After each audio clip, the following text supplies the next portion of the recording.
Episode का starting होता है और हमें बताया जाता है एल के अकेडमी के बारे में, यानी गाइस जहाँ पर एल पढ़ता है। वैसे ये अकेडमी बहुत ज्यादा अच्छा था और फिर बहुत सारे मैच एक साथ ही पढ़ते हैं, लेकिन उन लोगों के साथ अपना एक फेमिलियर होना बहुत ज्यादा इंपॉर्टेंट है, जो कि गाइस तुम लोग जानते ही हो। यानी इसके लिए एल कितना सारा मुसीबत में आ चुका था। खैर इसके बारे में दिखाया जाता है एल अपने फेमिलियर के साथ अकेडमी की तरफ आ रहा होता है, जहाँ पर इसी बीच में दिखाया जाता है जो रास्ते के स्टूडेंट होते हैं वो लोग एल के फेमिलियर को ही देख रहे होते हैं। का चॉइस बहुत ज्यादा अलग सा होता है, तो इसे देखकर सारे स्टूडेंट हैप्पी होते हैं और उसके साथ ही वो लोग फॉर्मूला को ही घूर रहे होते हैं। इसके बारे में दिखा जाता है फॉर्मूला और एल एक साथ ही बातें करते हुए आगे आ रहे होते हैं, लेकिन इसी बीच सारे स्टूडेंट एक साथ हल्ला करने लग जाते हैं और उसके बारे में लोग कहने लग जाते हैं एक बहुत बड़ा डिजास्टर हाई लेवल फेमिलियर इधर ही आ रहा है। और उसके बारे में दिखा जाता है आगे से एक बहुत बड़ा डायनासोर टाइप का फेमिलियर उन लोगों की तरफ ही आ रहा था और इसको देखकर सारे स्टूडेंट भाग जाते हैं। इसके बारे में दिखा जाता है जो फेमिलियर होता है वो एल की तरफ भी आ रहा था बहुत ज्यादा स्पीड से, तो इसे देखकर एल बहुत ज्यादा डर जाता है। यानी एल सोचता है वो क्या कर सकता है, क्योंकि उसके पास अब कोई टाइम ही नहीं था, यानी ये उससे टकराने वाला था। तो इसे देखकर एल बहुत ज्यादा डर गया था, लेकिन इसके बाद ही फॉर्मूला हंसती है और उसके बाद वो अपने उंगली से उसको हरा देते हैं। यानी जो ये डायनासोर होता है वो ऊपर उड़ जाता है, क्योंकि फॉर्मूला का पावर बहुत ज्यादा था। यानी एक तरफ से तुम लोग कह सकते हो फॉर्मूला ने इसके ऊपर अटैक किया था और उसके कारण ही ये हार गया था, यानी ये बहुत दूर चला गया था। खैर इसके बारे में दिखा चले क्लास में, जहाँ पर उन लोगों के जो टीचर होते हैं वो स्पीच दे रहे होते हैं, लेकिन कोई इसे नहीं सुन रहा होता। इसके बारे में दिखा चले एल अपने फेमिलियर यानी फॉर्मूला को कहता है फॉर्मूला तुम ऐसा मत किया करो, यानी डायनासोर भी किसी का फेमिलियर है और इससे जो उसका मास्टर होगा वो बहुत ज्यादा गुस्सा होगा हमसे। और उसके अपने फॉर्मूला कहते हैं लेकिन मेरे पास तो कोई चॉइस ही नहीं था। और इसके बारे में दिखा चले जो बाकी सारे स्टूडेंट होते हैं वो लोग फॉर्मूला को ही अब भी देख रहे होते हैं, यानी फॉर्मूला के उन दोनों को देख रहे होते हैं, जहाँ पर उन लोगों को बहुत ज्यादा मजा आ रहा था। और इसे देखकर एल बहुत ज्यादा गुस्सा होता है, यानी एल सोच भी नहीं पाता है वो क्या कर सकता है, क्योंकि वैसे भी एल इधर कुछ भी नहीं कर सकता था। इसके बारे में दिखा चले बाहर वाला सीन, यहाँ पर फॉर्मूला और एल एक साथ ही जा रहे होते हैं, यानी बात करते हुए कहीं पर जा रहे होते हैं। और इस बीच पीछे से आ जाते हैं लिलिया और उसके बाद वो आकर कहने लग जाते हैं तुम लोगों ने ऐसा क्यों किया, यानी मैं तुम लोगों से बहुत ज्यादा गुस्सा हूँ, क्योंकि तुम लोगों ने किसी के फेमिलियर को इतना ज्यादा जोर से मारा है, यानी तुम लोगों ने अटैक किया और ये अच्छा बात नहीं है। और इसके बाद इधर एल सब कुछ समझाने लग जाता है, लेकिन इसके बाद भी लिलिया गुस्सा होते हैं। इसके बारे में दिखा चले शाम का सीन, जहाँ पर लिलिया और एल एक साथ ही होते हैं और वो लोग एक साथ बातें कर रहे होते हैं। और इसी बीच वो लोग सुनते हैं एक आवाज को, जहाँ पर इधर आ गया था एक बंदा और ये बंदा बहुत से डेंजरस होता है। यानी इसको देखकर वो लोग शॉक्ड होते हैं। वैसे हाँ वो लोग इसके बारे में नहीं जानते थे, यानी जो ये बंदा होता है वो खुद ही कह रहा होता है वो बहुत से डेंजरस है और उसके साथ ही वही है ड्रैगन राइडर ग्रुप का लीडर और उसका नेम है रेक्स। और ऐसे वो कह रहा होता है अपने बारे में और उसको सुनकर बाकी सब लोग डर जाते हैं, यानी वो लोग सोचते हैं हाँ इसमें उन लोगों की गलती है, तो इसलिए लोग सोच रहे होते हैं वो लोग क्या कहेंगे। लेकिन जो ये रेक्स होता है वो कहने लग जाता है तुम लोग बहुत ज्यादा बेकार हो और उसके साथ ही उसके पास बहुत ज्यादा पावर है। ऐसे वो कहकर हंसने लग जाता है, जहाँ पर इसका ही मौका देकर एल पीछे से आता है। इसका ही मौका देकर एल रेक्स के पीछे आता है और उसके बाद वो अपना ही एक स्पेल का यूज करता है, जहाँ पर इसके कारण रेक्स फ्रीज हो चुका था। और इसे देखकर एल और उसके साथ फॉर्मूला बहुत ज्यादा हैप्पी होता है, यानी उन दोनों ने ये प्लान बनाए थे। इसके बारे में फॉर्मूला कहते हैं वैसे एल तुमने बहुत अच्छा काम किया, यानी हाँ तुम्हारे एज के हिसाब से तुमने अच्छा मैजिक स्पेल यूज किया। और ऐसे वो दोनों कह रहे होते हैं, जहाँ पर यही सारी बातें सुनकर एक्स बहुत ज्यादा गुस्सा होता है और वो कहता है तुम लोग नहीं जानते मेरे पास कितना सारा पावर है। और उसके बाद वो अपने एक पावर का यूज करता है, यानी स्पेल का यूज करते हैं, एक स्पेल का यूज करता है, तो उसके कारण जो आइस होता है वो तपा हो गया था। इसके बाद एक्स कहता है तो ठीक है अब मैं फ्री हो चुका हूँ तो देखो मेरा पावर। और उसके बाद ही वो अपना फेमिलियर जो है वो निकाल लेता है और उसको देखकर सब लोग डर जाते हैं, क्योंकि ये बहुत बड़ा होता है साइज में और उसके साथ ही हाँ ये दिखने में लग रहा था इसके पास बहुत ज्यादा पावर है। इसको ही देखकर एल डर चुका था और उसके बाद ही रेक्स कहने लग जाता है वैसे हाँ तुम लोगों ने मुझे बहुत ज्यादा गुस्सा दिला दिया, तो इसलिए तुम मार खाने के लिए तैयार हो जाओ। वैसे हाँ तुम बच सकते हो, क्योंकि जो ये लड़की है, यानी वो बातें कर रहा था फॉर्मूला के बारे में और इसके बारे में कहता है क्योंकि जो ये लड़की है वो मुझे बहुत ज्यादा पसंद आया है, यानी मैं इसके साथ एंजॉय कर सकता हूँ। तो इसलिए तुम क्या सोचते हो, जहाँ पर एल कुछ भी नहीं कहता, क्योंकि एल किसी को अपना फेमिलियर कैसे दे सकता था। इसको देखकर रेक्स बहुत ज्यादा गुस्सा होता है और उसके बाद वो अपना फेमिलियर एल के ऊपर छोड़ देता है। और इसको देखकर एल बहुत ज्यादा डर गया था, यानी एल के फटके चार हो गया था। उसके साथ ही एल सोच रहा होता है वो क्या कर सकता है, क्योंकि उसका कोई भी स्पेल इसके ऊपर काम नहीं आने वाला था, यानी ये फेमिलियर का साइज बहुत ज्यादा बड़ा था। तो इसलिए एल जान लेता है ये उसके लिए बहुत ज्यादा मुश्किल होने वाला है, यानी उसकी स्पेल इसके ऊपर कुछ भी काम नहीं आने वाला। इसके बारे में दिखा चले इसी बीच फॉर्मूला को पकड़ लेते हैं और उसके बारे में दिखा चले इसके बाद ही एल और फॉर्मूला का जो माना होता है वो एक हो जाता है, यानी गाइस एक गोल्डन माना बाहर आने और इसके कारण एक गोल्डन माना बाहर आने लग जा रहा है, जहाँ पर इसको देखकर सब लोग शॉक्ड होते हैं, क्योंकि ये एक रेयर सीन था। इसके बारे में दिखा चला है एल के पास बहुत सारा पावर आ चुका था। खैर इसके बाद एल और फॉर्मूला एक साथ तय करते हैं रेक्स के फेमिलियर के ऊपर और उसके कारण जो रेक्स का फेमिलियर होता है वो जम जाता है, यानी इस अटैक का इम्पैक्ट बहुत ज्यादा था। इस अटैक के साथ ही ये गेम भी एंड हो जाता है, यानी एल जीत चुका था। वेल इसके साथ ही में दिखा चाहिए रैक्स को, जहाँ पर रैक्स भी जान गया था वो एल को हरा नहीं सकता है क्योंकि उसके पास बहुत सारा पावर है। तो इसलिए रैक्स कहता है हाँ वो हार मान लिया, यानी वो हार गया है। इससे वो और उसका दोस्त बहुत से शर्मिंदा होता है, लेकिन वो लोग क्या कर सकते थे। वेल इसके बारे में दिखा चाहिए घर में, यानी एल के होम पर, जहाँ पर एल वर्मिला को कह रहा होता है वर्मिला तुम ऐसा मत किया करो, यानी लोग एल कहता है वर्मिला तुम सबको अपनी ओर अट्रैक्ट मत किया करो। और उसके बाद वर्मिला कहती है हाँ ऐसा बात नहीं है, यानी अब के टाइम पर सब कुछ सेटल हो गया है तो इसलिए आपको भूल जाते हैं। और उसके बाद एल कहता है हाँ तुमने बात तो सही की है। और उसके बाद वर्मिला कहते हैं वैसे एल, फॉर्मूला कहती है एल को वैसे एल अगर तुम रिच बनना चाहते हो तो कोई बात नहीं है, यानी मैं तुम्हें बहुत सारे रिच बना सकती हूँ। और उसके बाद एल कहता है नहीं वो ऐसा नहीं करेगा, यानी लीगल काम से वो आगे नहीं जाएगा। और उसके बाद फॉर्मूला कहती है ठीक है मेरा बात मान गई, वैसे तुम क्या करना चाहते हो। और उसके बाद एल बहुत सारा सोचता है और उसके बाद वो कहता है वो एक बहुत सारा अच्छा मैच बनना चाहता है। और उसके बाद फॉर्मूला कहती है लेकिन कैसा, यानी एल पहले से ही तो एक मैच कहती है लेकिन कैसा, यानी एल तो पहले से ही एक मैच ही है। और उसके बाद एल कहता है इधर के मैचेस को बहुत सारे कैटेगरी में डिवाइडेड किया जाता है और उसके सबसे पहला आता है ब्रॉन्ज। ब्रॉन्ज तक आना भी बहुत सारा मुश्किल है। और उसके बाद आता है सिल्वर और उसके बाद आता है गोल्ड। और गोल्ड तक भी बहुत कम लोग आ पाते हैं, यानी गोल्ड तक आना बहुत सारा मुश्किल है। और उसके बाद फॉर्मूला कहते हैं तो क्या तुम उधर तक जाना चाहते हो। और उसके बाद एल कहता है नहीं वो उससे भी ज्यादा ऊपर तक जाना चाहता है। और उसके बाद एल शर्माने लग जाता है। और उसके बाद फॉर्मूला कहती है ठीक है जो तुम चाहते हो वो ही होगा, मैं इसमें तुम्हारा हेल्प करने वाली हूँ तो इसलिए मेरा बात सुनो। और उसके बाद फॉर्मूला एल के बहुत सारे पास आ जाती है और उसके साथ वो कुछ करने लग जाते हैं, जहाँ पर इसको देखकर एल कहता है तुम क्या कर रही हो। और उसके बाद फॉर्मूला कहती है जो मैं कर रही हूँ वो करो, यानी इसमें तुम्हारा भी फायदा है। और उसके बाद एल वही करता है। और उसके बाद फॉर्मूला चली जाती है नेक्स्ट लेवल पे, यानी फॉर्मूला अपने कपड़े उतार देती है।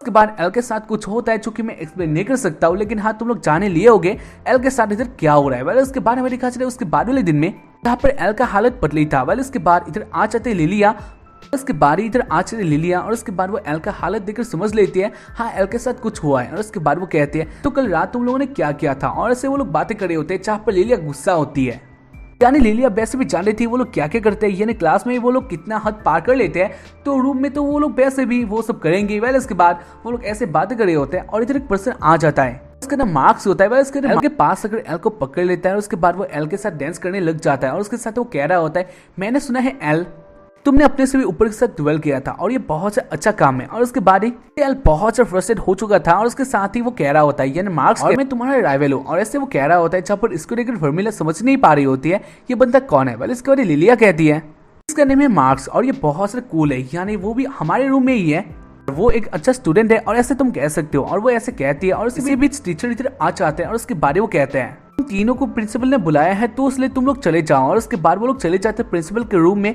वैसे हाजिर मार्क्स नहीं किया था, यानी उसको बुलाया गया नहीं था। खैर इसके बाद प्रिंसिपल कहने लग जाते हैं, कहता है उन तीनों को मैं बहुत टाइम से तुम लोगों को देख रहा था और मुझे ऐसा लगता है तुम लोग बाकी सबसे अलग हो, यानी तुम लोग बाकियों से आगे जा सकते हो और इसलिए मैं तुम्हें एक अपॉर्चुनिटी देना चाहता हूँ। और उसके बाद इसको सुनकर बाकी सब लोग हैप्पी हो जाते हैं। और उसके साथ फॉर्मूला कहती है एल ये तुम्हारे लिए एक अच्छा बात है क्योंकि तुम यही चाह रहे थे, यानी तुम्हें अपना जो ग्रेड है उसे ऊपर कर। एल तुम भी तो यही चाह रहे थे और वैसे भी तुम सस्ते में ऊपर जा रहे हो। और उसके लिए एल कहता है हाँ तुमने सही कहा, यानी उसके लिए एक बहुत अच्छा चांस था ऊपर जाने का। इसके लिए प्रिंसिपल कहता है ठीक है तुम लोगों को एक टास्क दिया जाएगा और इस टास्क को जो भी जीतेगा उसको ही ग्रेड ऊपर करने का एक मौका मिलेगा। और उसके बाद इसको सुनकर सब लोग एक्साइटेड होते हैं और उसके बाद ही वो लोग जंगल में चले जाते हैं। और उसके साथ ही में बताया जाए टास्क के बारे में, यानी इसी जंगल में एक फ्लावर है जो कि बहुत सारे रेयर है, यानी हाँ वो ज्यादा नहीं मिलते हैं तो इसलिए इसे उन लोगों को ढूंढना था। और जो भी शाम होने से पहले इसको ढूंढ लेगा वो ही जीत लेगा ये कंपटीशन, या फिर तुम लोग कह सकते हो वो ही अपना ग्रेड अपग्रेड कर सकता है। इसके बाद वो लोग इससे बातें कर रहे होते हैं और इसी बीच इधर आ चले मार्क्स और उसे देखकर वो लोग बहुत ज्यादा साउट होते हैं। उसके साथ वो लोग कह रहे होते हैं वैसे तुम इधर कैसे आई, यानी तुमको तो नहीं कहा गया था। और उसके लिए मार्क्स कहता है हाँ वो जानता है उसको नहीं कहा गया, हाँ वो जानता है उसको नहीं कहा गया, लेकिन ऐसा बात नहीं है, यानी वो बहुत ज्यादा कूल है। उसके साथ ही उसको इधर बुलाना चाहिए था, वो नहीं जानता उसको क्यों नहीं बुलाया गया। ये उसके साथ गलत हुआ है लेकिन फिर भी वो ढूंढेगा और उसके बाद वो अपना ग्रेड ऊपर कर लेगा।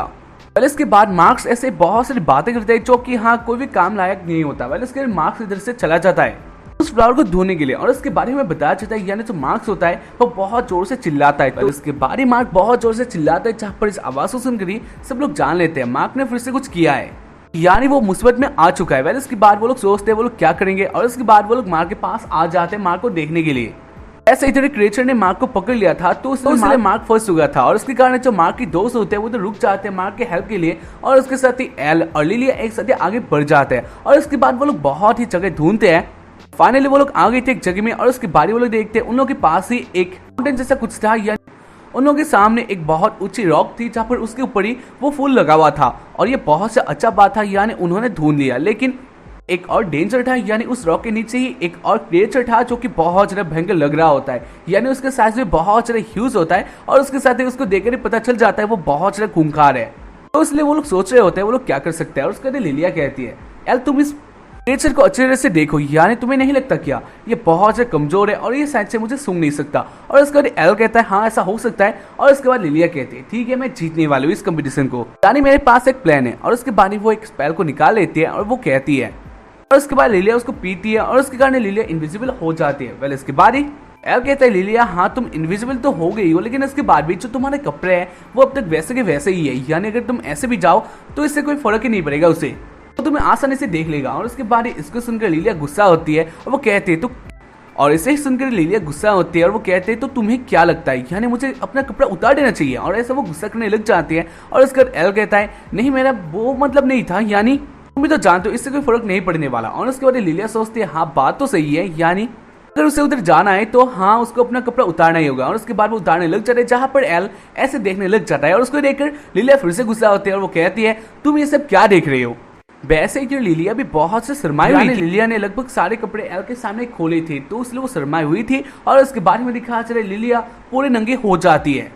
नंगी होने के बाद लिलिया और भी जब शर्माती है और उसके साथ वो सोच रही होती है वो कैसे नंगी हो सकती है लेकिन इसके बाद वो जान लेती है हाँ वो तो गायब है। वैसे इसके बारे में दिखा चला है लिलिया धीरे धीरे आगे जाने लगती है जहाँ पर इसको एल देख रहा होता है यानी एल समझ लेता है लिलिया अपना काम कर रही है। वैसे इसके बाद वर्मिल कहती है वैसे एल क्या तुम कुछ भी नहीं करोगे क्योंकि वैसे भी लिलिया इस गेम को जीतना चाहते हैं जो कि तुम्हें भी चाहिए यानी ये तुम्हारे लिए भी अच्छा होने वाला है तुम क्या कहते हो। और उसके बाद एल कहता है हाँ तुमने सही कहा यानी उसको भी कुछ करना होगा। और उसके बाद एल कहता है वैसे जो तुमने मुझे परसों पावर दिया था वो क्या फिर से आ सकता है। और वो कैसा पावर था क्या वो मुझे फिर से मिल सकता है। और उसके बाद वर्मिल कहती है हाँ वो बस एक माना का पावर था क्योंकि मैंने तुमसे लिया था और उसके बाद मैंने इसको ट्रिगर कर दिया। वैसे अगर तुम इसको चाहते हो तो हाँ मैं काम कर सकती हूँ। और उसके बाद वो एल को नीचे लिटा लेती है। उसके बाद वो एल के कपड़े खोलने लग जाते हैं जहाँ पर इसको देखकर एल कहता है वैसे तुम इसे क्या कर रही हो यानी वर्मिल ये ज्यादा ही हो गया है। और उसके बाद वर्मिल कहती है नहीं ये ज्यादा नहीं हुआ है यानी तुम्हें पावर मिलने वाला है। और उसके बाद वर्मिल भी अपने कपड़े खोलने लग जाते हैं और उसके बाद वो दोनों कुछ और ऐसा करने लग जाते हैं यानी बहुत गंदे गंदे काम करने लग जाते हैं जहाँ पर दूसरी तरफ लिलिया अपना काम बहुत चलाई मुश्किल से कर रही होती है यानी लिलिया बहुत ज्यादा डर गई थी। वेल ऐसे ही लिलिया आगे जा रही होती है जहाँ पर इसी बीच जो ये क्रिएचर होता है वो लिलिया का जो महक होता है उसको सूंघ लेता है यानी वो जान लेता है इधर कोई आ गया है। और उसके बाद वो लिलिया के ऊपर अटैक करता ही है लेकिन इसके बाद ही एल इसे रोक लेता है यानी एल उस क्रिएचर को अपने ओर बुलाता है यानी एल उस क्रिएचर को अपनी तरफ बुलाता है जहाँ पर वो क्रिएचर एल को देख लेता है और वो बहुत ज्यादा गुस्सा होता है। उसके बाद वो एल की तरफ भी जाने लगता है जहाँ पर इसको देखकर लिलिया बहुत ज्यादा डर गई थी और उसके साथ वो कह रही होती है एल तुम मरने वाली हो। और इसको देखकर लिलिया बहुत ज्यादा डर जाती है एल के लिए। पहले इसको एल कहता है लिलिया ये तुम्हारे पास एक चांस है यानी तुम आगे जा सकते हो और उस फ्लावर को ला सकते हो। और उसके बाद लिलिया आगे जाने लग जाती है। वैसे इधर एल बहुत ज्यादा बुरी तरीके से फंस चुका था यानी गाइस एल के फट के चार हो गया था क्योंकि ऑब्वियसली वो क्रिएचर बहुत ज्यादा भयंकर तरीके से एल की तरफ भी आ रहा होता है। लेकिन इसी बीच में दिखा जो वर्मिलिया होती है वो ऊपर आ जाती है और उसके बाद वो अपना अटैक कर देती है। और इधर वर्मिलिया का पावर बहुत ज्यादा होता है यानी गाइस वर्मिलिया का पावर के कारण ये जो क्रिएचर होता है वो भी एक ही बारी में हार जाता है। खैर इसके बाद लिलिया अपने जो काम होता है यानी जो फ्लावर होता है उसे ले आते हैं। इसके बाद लिलिया एल को वो फ्लावर दे देती है और वो कहती है वैसे एल शायद से तुम्हें रखना चाहिए क्योंकि मुझे लगता है इसका असली हकदार तुम ही हो। और उसके बाद एल बहुत से शर्मा जाता है तो उसे लिलिया कहती है वैसे क्या हो गया यानी तुम इतना से शर्मा क्यों रहे हो। और उसके बाद एल कहता है क्योंकि तुम विजिबल हो चुकी हो। लिलिया विजिबल हो चुकी थी तो यह इसका एक ही मतलब है लिलिया नंगी हो चुकी थी एल के सामने जहाँ पर इसको लेकर लिलिया बहुत से शर्माती है उसको गुस्सा भी आता है। इसके बाद लिलिया उस फ्लावर को छोड़कर अपनी जो बॉडी के पार्ट्स है उसे ढकने लग जाती है और लकीली इधर हवा का एक झोंका आता है तो उसके कारण वो फ्लावर इधर से चुमंतर हो जाता है यानी बहुत दूर चला जाता है और उसके कारण वो दोनों पास नहीं होते। वाले इसके बारे में दिखा जो फ्लावर होता है वो आ जाता है कैंडल के पास यानी उस लड़की के पास जो कि उसके साथ थी। और उसके बाद वो उस फ्लावर को उठा लेती है और उसके साथ ही वो बन जाती है विनर। यानी हमें दिखा चले शाम को जहाँ पर वो लड़की आ गई थी एक ऊपर वाले ग्रेड में। ऐसे इसको देखकर सब लोग हैप्पी हो। आखिर में लिलिया को कहती है आज जो हुआ उसे हम लोग भूल जाते हैं और आने वाले टाइम में मैं तुम्हें छोड़ने वाले हूँ नहीं। उसके बाद एल कहता है जो होगा देखा जाएगा, यानी हाँ मैं भी तुम्हें छोड़ने वाला हूँ नहीं। और ऐसे ही इस एपिसोड का एंडिंग हो जाता है। वैसे हाँ वो दोनों अभी दोस्त ही है, क्योंकि तुम लोग तो जानते ही हो कंपटीशन हर जगह में है, तो इसलिए इधर भी था, तो यही बात है। और ऐसे इस एपिसोड का एंड हो जाता है। वैसे हाँ गाइस, मैं जानता तुम लोगों को ये एपिसोड देखकर अच्छा लगा होगा, क्योंकि इस एपिसोड के अंदर बहुत कुछ ऐसे सीन थे जो कि गाइस तुम्हें मजा आया होगा। तो मुझे बोल लेना तुम्हें कैसा लगा, और उसके साथ ही अगर एपिसोड देखकर अच्छा लगा तो एक लाइक कर देना, क्योंकि बहुत ज्यादा इंपॉर्टेंट है। और उसके साथ ही हम मिलते हैं इसके नेक्स्ट वाले एपिसोड में, और तब तक के लिए बाय।